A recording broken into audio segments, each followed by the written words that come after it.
Let's see. Tom. What does Tom want? A new edition of On Demand is on demand. How ironic. Gonna check it out. We'll see. But first, a bowl of cheese curls and some ginger ale.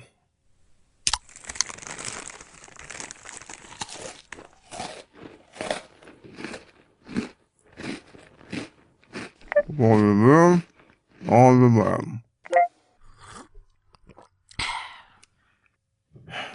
On demand to on demand.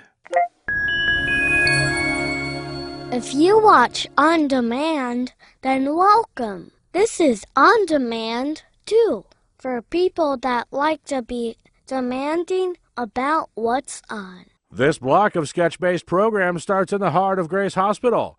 Dr. McDreamy is on duty and he's got a patient to visit. This patient has been taken to an examination room. Let's check in on the conversation. Good morning. Welcome to Grace Hospital. I'm the attending physician, Dr. McDreamy, and, You're kidding, right? Oh, I would never kid about the name of the hospital. What seems to be bothering you today? A problem. Appendix? No, but... Excess muscles? Well, maybe, but that's not it. You see, Something requiring me to say words like stat and clear, or at least an oversized Band-Aid with antiseptic? No! I'm going to have to ask you to calm down, sir. I know. Let's lighten things up here. Hey, I've got one for you. If the removal of the appendix is an appendectomy, and the removal of the tonsils is a tonsillectomy, what's the condition that requires the partial removal of excess follicle residue? Haircut. Heard that one before, huh?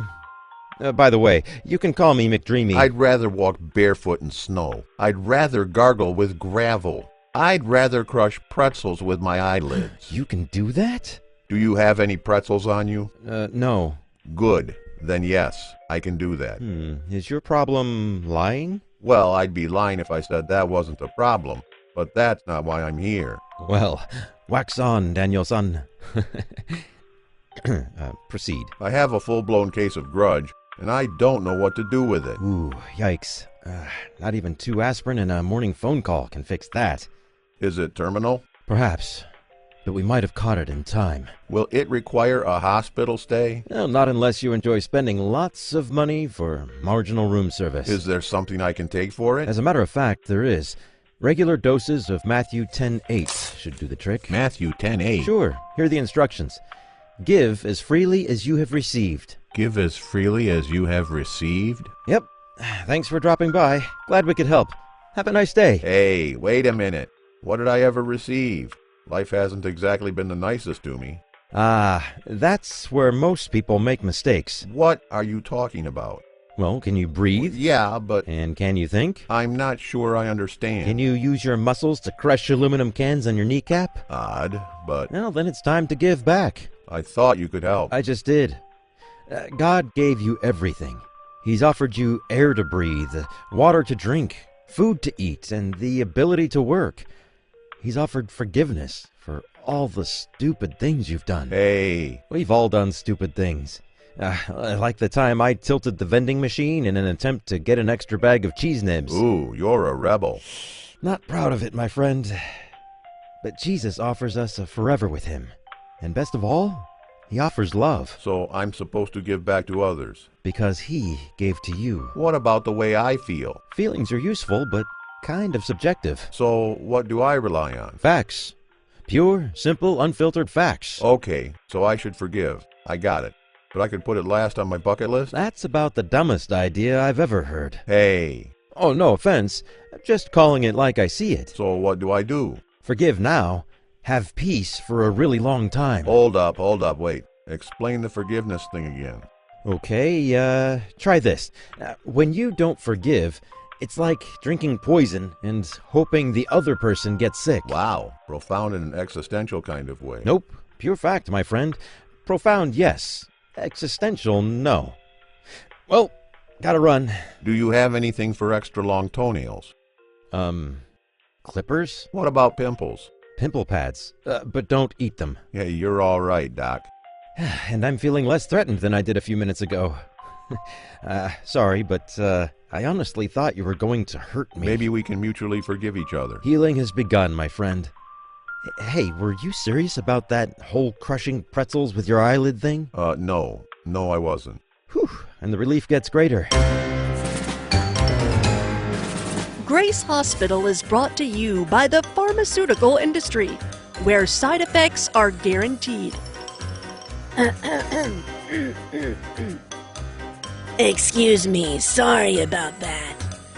I was having a reaction to my medication. So anyway, yes, relief is one of the many possibilities. On this episode of On Demand, you're encouraged to join Paul, the stock boy, to find out that no duty is too small to ignore, and refusing to help is a strong possibility in our next story.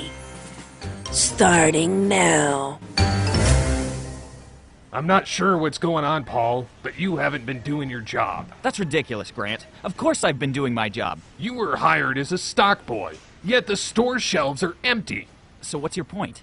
You are a stock boy, and that's why you stock shelves. No, I don't. I clean up the stock room. That place was a mess. You should have seen the boxes. What? They keep piling up in there, so I make sure they make their way to the dumpster. Price check on cheese doodles? It says right here that the stock boy position makes sure that all items for sale in this store are restocked and that inadequate supplies are reported to the manager. That would be you. Yes, Paul, that would be me. Yet you're telling me that you threw away all of the boxes. Yeah, it's a lot cleaner back there now. So, when do I get my raise? You are supposed to stock shelves. Free Limburger samples in the deli. Bring your own breath mint, please. But Grant, and hear me out on this, that restricts my personal expression on how to deal with boxes. Some of the stuff in those boxes have MSGs and other preservatives. Could be bad for some people. Throw them away, I say. I like you, Paul. I really do. Cool. I kinda like you too, Grant. But if you ask me, I think you're wound just a little too tight. Unless you are willing to follow the manual, I'm afraid you're going to keep doing things I don't want you to do. Seems weird to go crazy on a self-starter, Grant. I see what needs to be done and I do it. But you're doing the wrong thing. Could someone take my place? I need a break. I think you need to broaden your mind, sir. Your way seems pretty confusing if you ask me. Paul, the manual was written so that there would be order in our little grocery store. It was written with safety in mind. It was written so we could provide the best possible product at the best price. There is a reason why stock boys stock shelves. Wow, you've really given me a lot to think about. I'll get back to you on this. See you tomorrow. But... Manager meltdown in the main office. Thanks for listening to On Demand. We'll be right back to check out the Vinyl Frontier. That's just 38 seconds from now, give or take. When you want to relax with your friends and you want to improve your math skills, draw on the synergy that is bowling. Big Bob's Bowling and Books is ready to manage your physical and intellectual needs. Grab a basket of loaded cheese fries and visit our library. Or take a classic to the lanes and discuss philosophy while bowling strikes. Or something less ambitious. Remember, when it comes to Big Bob's B&B, we don't encourage overnight stays, just intelligent bowlers. Look for us at the corner of Strike Street and Publisher Place, where diversification of business objectives has been confusing customers for longer than we've been in business. Our base is a vinyl frontier, rows and rows of stick-to-your-skin booths in the tradition of primitive 1950s ice cream parlors. Our mission is to boldly bowl where few have bowled before. We called our team the Split Strike Water Prize and had completed many successful games at bowling alleys throughout our universe. I'm Wayne P. Kurt, team captain. Arcade Supplemental 2.1. First team player Scott has captured the trophy in yet another futile attempt by opponents to vanquish the Water Prize. Some want to make a federal case out of it. Even though Scott's ears look peculiar, he still has the best mind in bowling. It's only logical, Captain. Hitting the lead pin on either the left or the right will typically result in a much better showing. Should your bowling ball make a direct hit, the chances greatly increase for a phenomenon typically referred to as a split, generally a 7-10, although other variations are statistically possible. Fascinating. We had just landed in a bowling alley east of town when we encountered the static Klingon, their home turf. We knew immediately we were facing a formidable foe when Wharfrat and his gang of bowling hoodlums entered the rows of shiny lanes. Well, I'm surprised you'd show your face around here, Kurt. Having never owned my own bowling ball before, I found myself immediately subjected to a nefarious case of Wharfrat envy. Hey, who are you talking to? A nice bowling ball.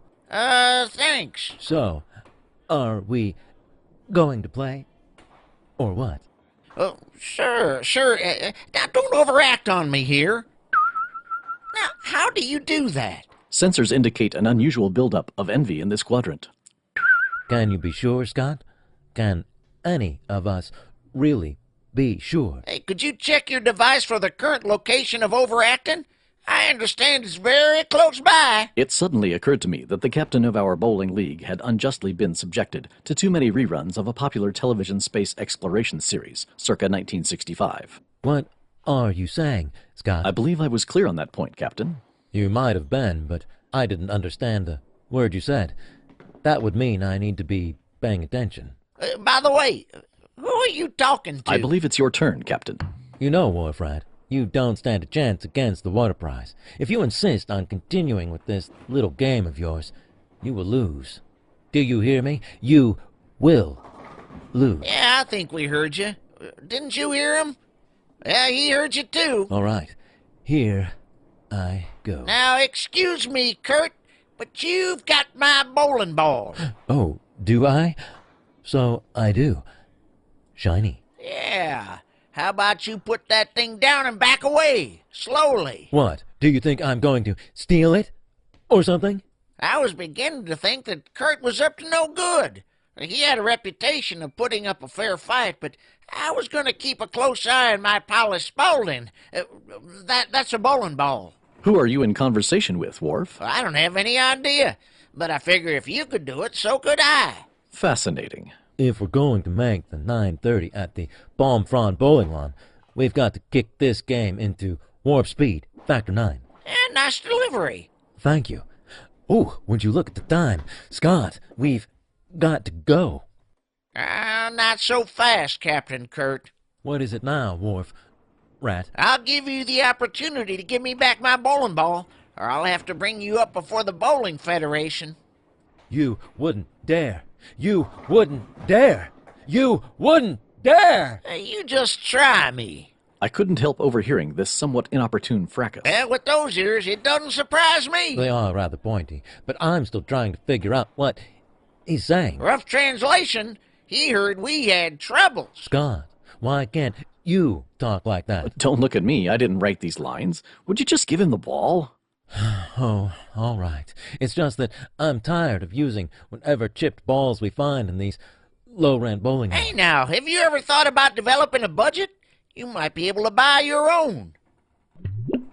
Aww, the cheese dripped from the fries. Clean me up, Scott. Arcade Supplemental 2.2. The infamous Wharfrat turned out to have a pretty good head on his shoulders after all. Well, was there any doubt? As it turns out, envy is a worse enemy than Wharfrat ever was. I'm ashamed that I fell victim to its nefarious power. Hey, is that an apology? I'll have to get back to you on that. Are you finished with that pencil? I need to calculate our final tally. Hey, what are you talking about? We didn't even get to play. In that case, can I buy you a cherry root beer with a twist of pickle juice? Oh, that's disgusting. Kind of reminds me of home. I don't know whether you guys heard or not, but I got a disease named after me. Fascinating. Kurt, the water prize. Yes, Captain. The bowling party apparently suffered a case of Wharfrat envy. Is everyone all right? We're fine, Arula. Could you please check the database for any evidence of an antidote? By the way, I'm having a hard time hearing you. It might help, Captain, if you put the phone up to your ear. Phone? Hello? Sir, the computer shows that there was a warning issued long before today's bowling tournament. Ah, much better. Was there a problem with the transmission? No. However, the warning was issued nearly 2 millennia ago. Is that a long time? Yes. Yes, it is. Please, go on. This is the warning in its entirety, sir, from the Galatians Quadrant, Sector 526. Let us not become boastful, challenging one another, envying one another. How good! I have missed it. What's the remedy, Arula? The same quadrant contains a preventative measure at 516. Yes, don't keep me waiting. Walk by the Spirit, and you will not carry out the desire of the flesh. Suddenly, I knew what I had to do. I had to find Warfrat and ask for his forgiveness. Excuse me, Captain, but who are you talking to? Never mind, Arula. Captain Kurt, out. Stand by for the show where the audience becomes the unexpected cast. Wayback Whimsy after the break. On Demand is on your device and in your ear. Today's programming is brought to you by John's Cleaning Products, applications that work hard under specific circumstances. At John's, we believe in truth in advertising. So if you think our products will clean your toughest mess, be sure to check our website to see if it is listed in our specific circumstances section. If it's not, don't say we didn't warn you. John's Cleaning Products, cleaning some stuff really well. Others? Yeah.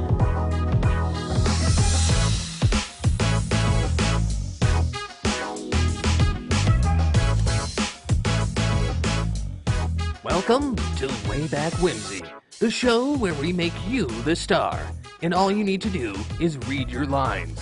Sounds easy, right? Okay, who wants to play? Let's see. You and you and you. Welcome to the show.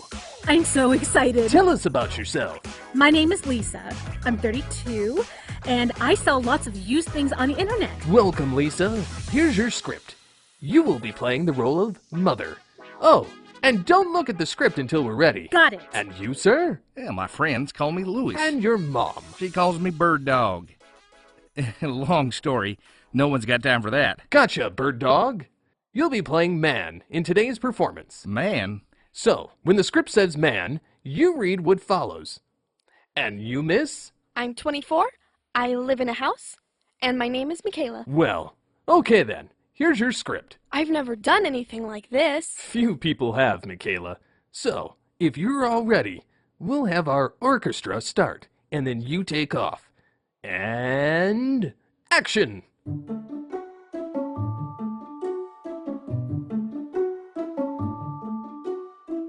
Once upon a time, many, many years ago, there was a peasant girl named Miriam who lived in a small village. Hello, I'm Miriam. Her widowed mother had spent much time instructing the girl about the proper way to behave. Girls should never call boys on the phone. That is so next century, Mom. And Miriam learned right from wrong. Never cheat, lie, swear, or steal. One summer, Miriam's family became quite destitute. We are quite destitute. So I've heard. A region-wide drought caused the family's garden plot to wilt, then die. Would you just look at that corn, Mother? Kinda pathetic. Yea, and verily it hath perished. What? There would be no vegetables to put up, and savored through the cold months ahead. Food became very difficult to find. Mom, where's the fridge? It hath not yet been invented. No wonder the food's so hard to find. So, probably no food delivery services either. At first, Miriam missed the taste of fresh corn and carrots. Then she craved them. I am such a destitute waif. I shall soon fade from this earth without aforementioned produce. That's aforementioned produce. Aforementioned. Aforementioned produce. Give me aforementioned produce. Aforementioned. Affirmation for roof.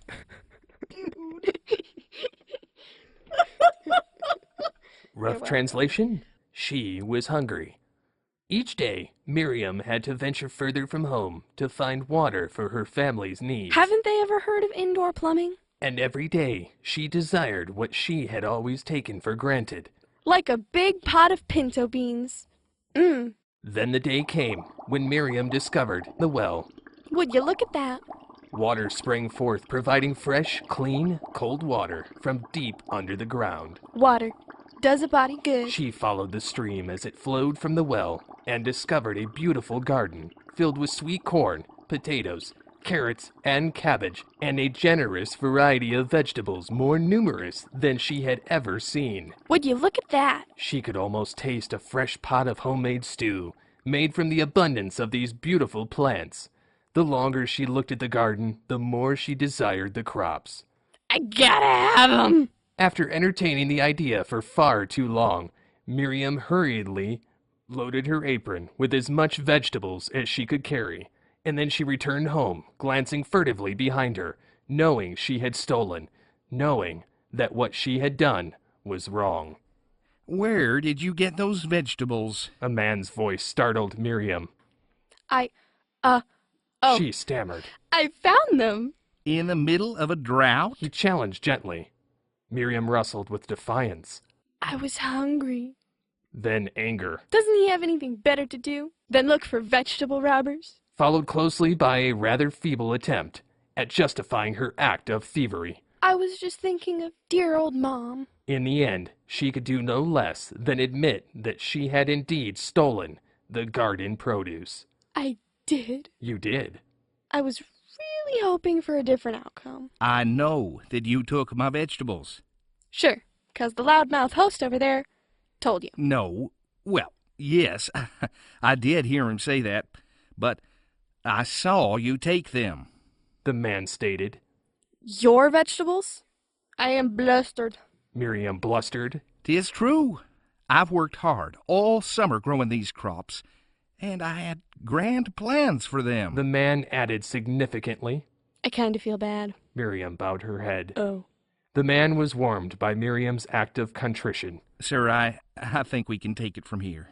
Oh, well, if you need me, I'm right here. Got it. Now, where were we? In the middle of an act of contrition, I believe. Oh, yeah, yours or mine? Would you believe me if I said yours? No. Okay, then it was me. I think you mean I. So it was you. No, it was you. You're confusing me. Indeed. Well, let me say this.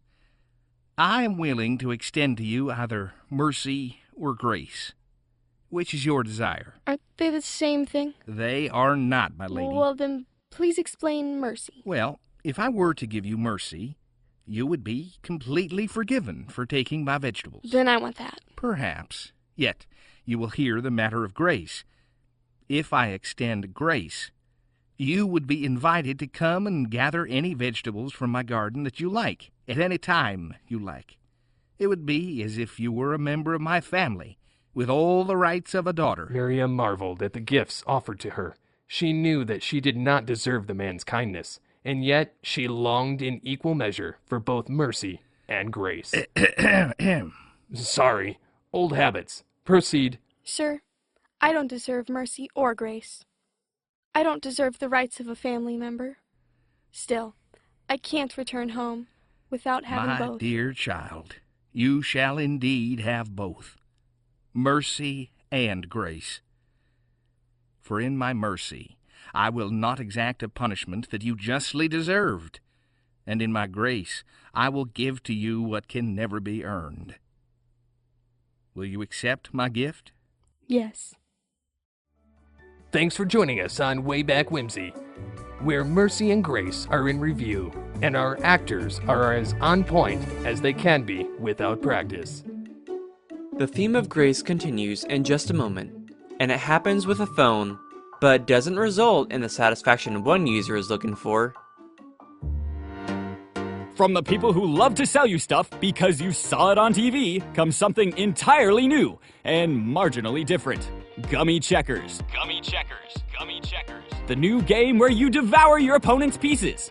Good fun, good taste. From the people who brought you the rock polishing umbrella and jerky on a stick. Gummy Checkers. More fun than a pickle barrel filled with monkeys. And less salty. Gummy Checkers. Refills are part of a multi-year replacement program. Replacements sold separately. Available wherever it's available. Order now. Operators are busy. Try something else. Call your mom. That's right. Call now and get a year's supply of Grace for the amazing low price of $19.95. Hmm. Call within the next 10 minutes and we'll double that Grace for the same amazing low price of just $19.95. Wow. Be one of the first 10 callers and we'll provide this great offer with no shipping or handling fees. Have your credit card ready and call 555-CHEAP I Grace. think I'll just do that. I could use a little grace in my life. Thank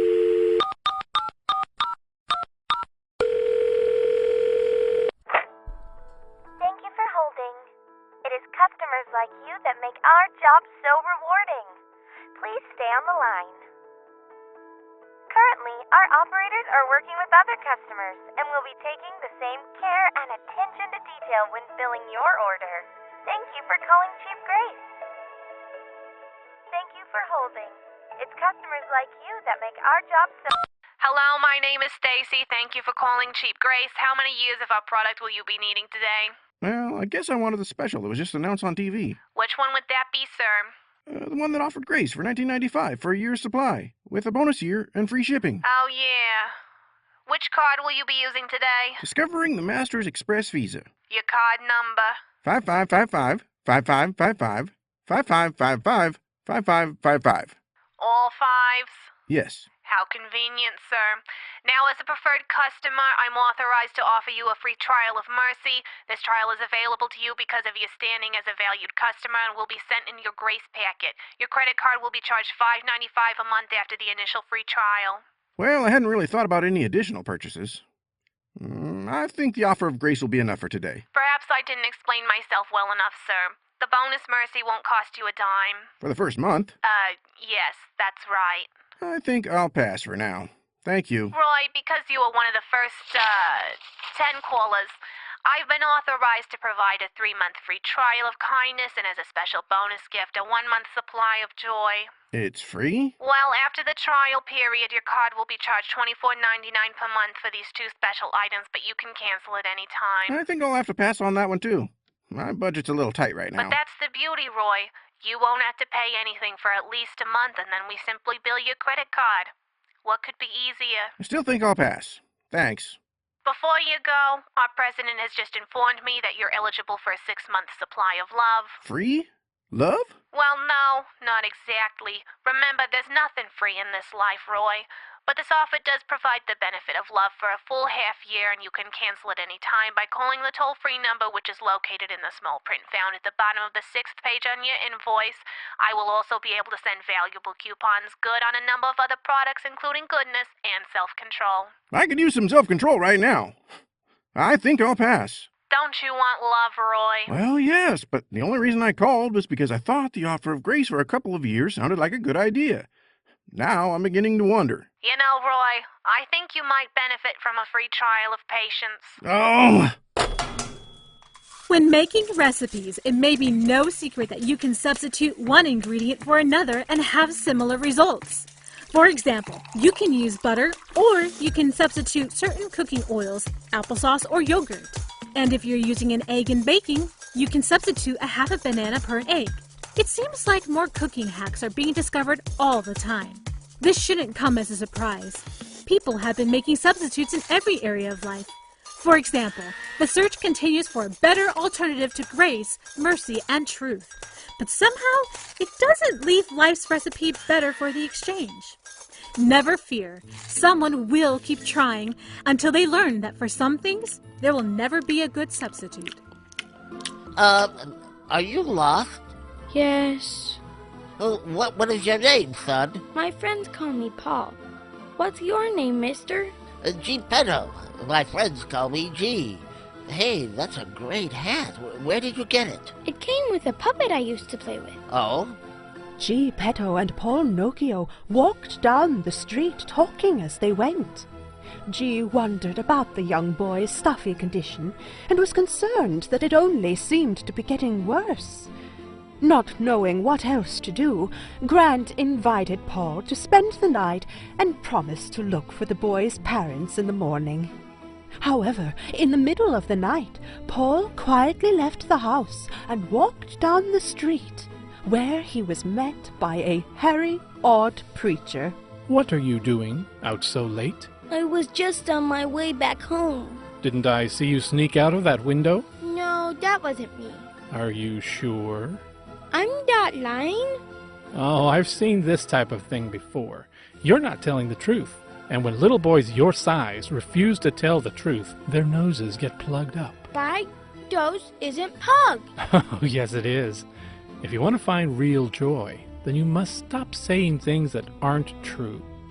I ran away from home this morning, and Geppetto took me in. And I was running away from him because, well, I don't much care for his cat. Now I want you to go back to Geppetto's house and tell him the truth. Then let him help you get home. Remember, Paul, stop saying things that aren't true. Your nose will thank you. The hairy, slightly odd preacher left as Paul went back to Grant's house. The next morning, Paul told Grant that he had run away from home and told Grant, I'm sorry for lying. I was just afraid. So, where do you live? On the west end of town. The west end? Yeah. Maybe I should take you back to my office and take a look at that nose of yours. It sure seems to get stuffed up a lot. Yeah, I seem to have that problem lately. I'm sure it will go away. Well, I don't know. You just don't sound right. I'll be okay. I promise. G took Paul to his office and had him stay in the waiting room. Paul sat in the chair, nervously looking around. Suddenly, the boy runs out the door just as G comes to get him. Paul? Come back, Paul! But it was too late. Paul had run away again. Grant fretted and worried about Paul for minutes on end. He even went to Monstro.com, a site dedicated to finding lost boys with sinus problems. Still, no luck. Grant was lost in cyberspace, and his computer locked up on him as Paul came back in. Pinocchio, what has happened to you, boy? You look like you've been turned into a donkey. Oh, these donkey ears? I won them at a carnival. Oh, well, what happened to you? I didn't want you to check on my ears, throat, or nose, because... Because? I don't have a sinus problem. I have a sin problem. What do you mean? Harry Odd Preacher told me that the reason my nose got stuffy was because I wasn't telling the truth. And if I wanted real joy, I needed to stop saying things that weren't true. Oh, Pinocchio, so you have found real joy? Yes. Yes, I have. He's found a real joy! A real joy! I'm sorry about your computer. Oh, let's go and find your parents. Okay. I actually live on the north side. Well, I know. I checked the phone book. There's not too many Nokios in there. Yeah. You should meet my brother, Pin. Talk about your mammoth nose. Oh, look at the time. It appears we need to be done, which is kinda great, because I need some coffee with a fancy name that tastes like a candy bar. Until some other time.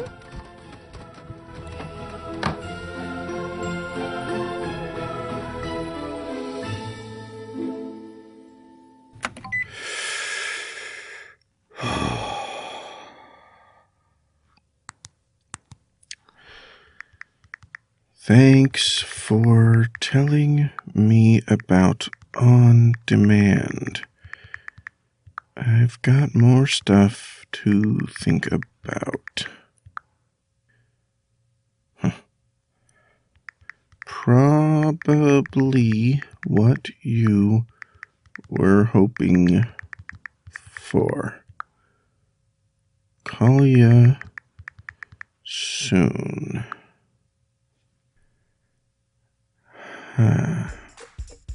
On Demand 2, The Corner of Mercy and Grace, brings a more defined theme to this series, leads to a conclusion in On Demand 3.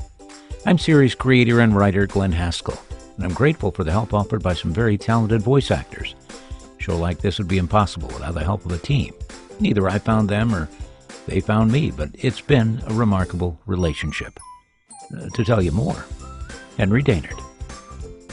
On Demand 2 is possible because we couldn't stop with one.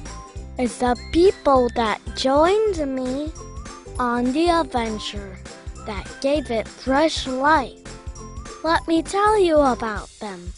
Bethany Baldwin, Randy Strew, Austin Peachy, Trisha Rowe, Stephen Phillips, Tom Chucker, Jonathan Cook, J.D. Sutter, Alicia Hansen, Dominic Trice, Peter Verzari, Caleb Zavenson, Frank Yulee, Rebecca Bradford, Rick B. Daynard, Chloe Daynard, John Daynard, and I'm your credits guy, Henry Daynard. This audio tour was written, assembled, and produced by Glenn Haskell. Copyright 2023. All rights reserved. This has been On Demand 2.